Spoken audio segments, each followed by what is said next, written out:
Did you just become eligible for your retirement plan at work? Well, here to talk with us about this is Haley Tolitsky from Cook Capital. Haley, welcome. Hi, Bob. Great to have you back.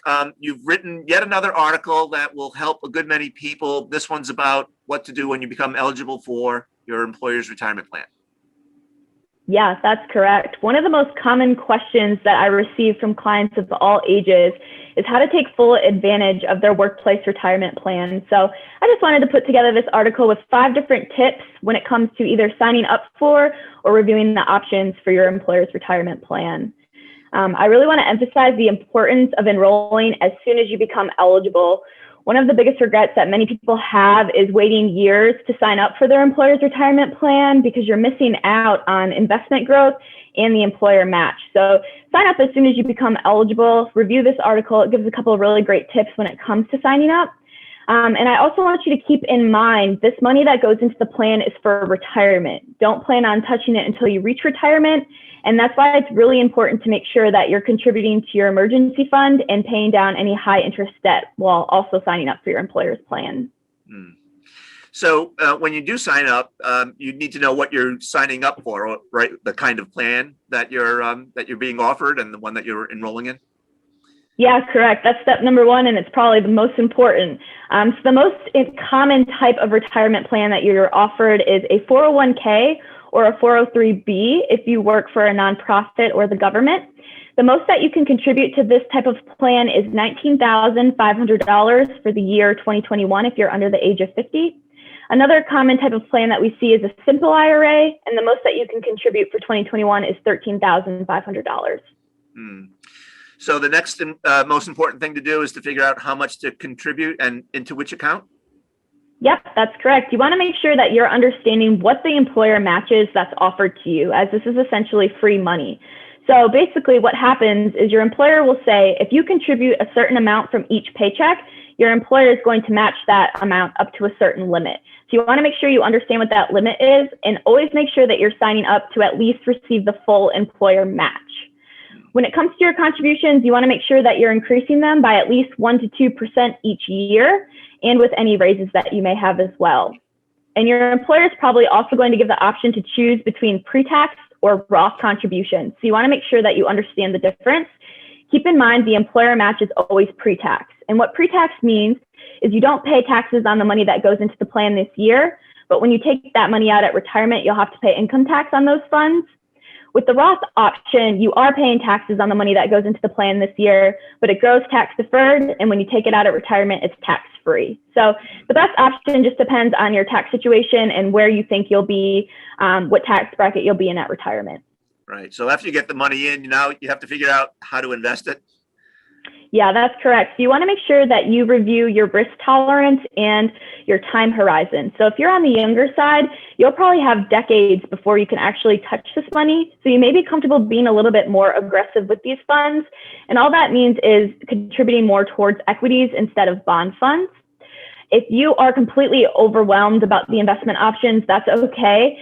I would recommend looking into target date funds. These funds are really great because they do all of the work for you. You just choose a target date fund with your desired retirement year, and then the fund automatically rebalances for you along the way. When reviewing your investment options, you want to make sure that you're reviewing the expense ratios for each fund.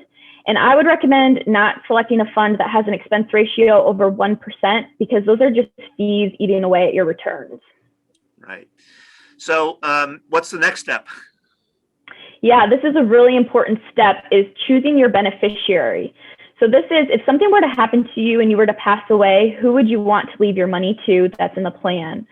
I really want you to keep in mind that a beneficiary on a retirement plan overrides a will. Most people don't know that.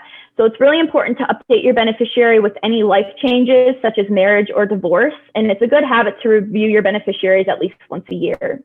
Right. So just a quick question on that. If you're freshly graduated from college, you're in your first job or maybe your second job, you're not married, any thoughts about who to name as your beneficiary? Your parents, your sibling, someone else?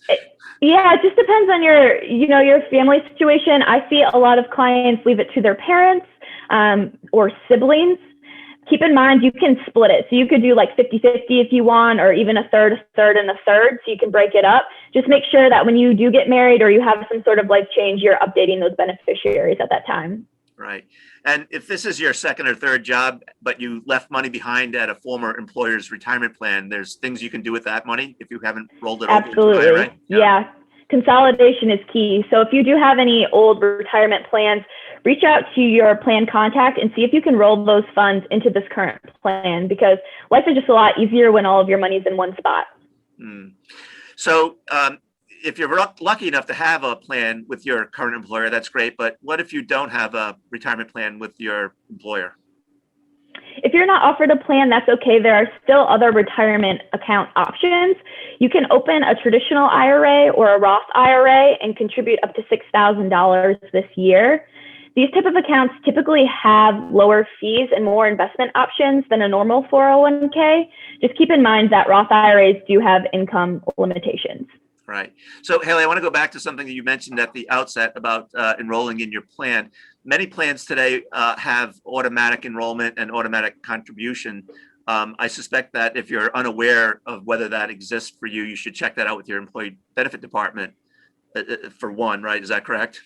Yeah, absolutely. If you have any questions at all about the plan, make sure that you reach out to either your HR department or the plan contact, because it's their job to help you navigate the plan and understand your options. You don't want to enroll in something that you have no idea what's going on. So yeah, don't hesitate to ask questions. That's what they're there for.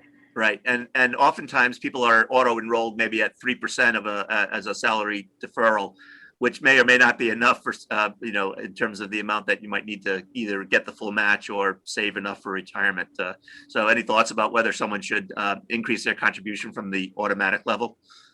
Yeah, you just want to make sure when you're starting out that you're at least getting that full employer match. So again, you need to ask your HR department or the plan contact, what is the full employer match that's offered, and make sure you're at least receiving that. If you are able and comfortable to contribute more than that employer match that's offered, that is great. It can increase your contributions, but at least make sure you're getting that full employer match. Otherwise, you're leaving free money on the table. Yeah. Well, Haley, as always, I want to thank you for sharing your knowledge and wisdom, for writing for Retirement Daily. It's very beneficial to our readers and viewers. Thank you so much for having me.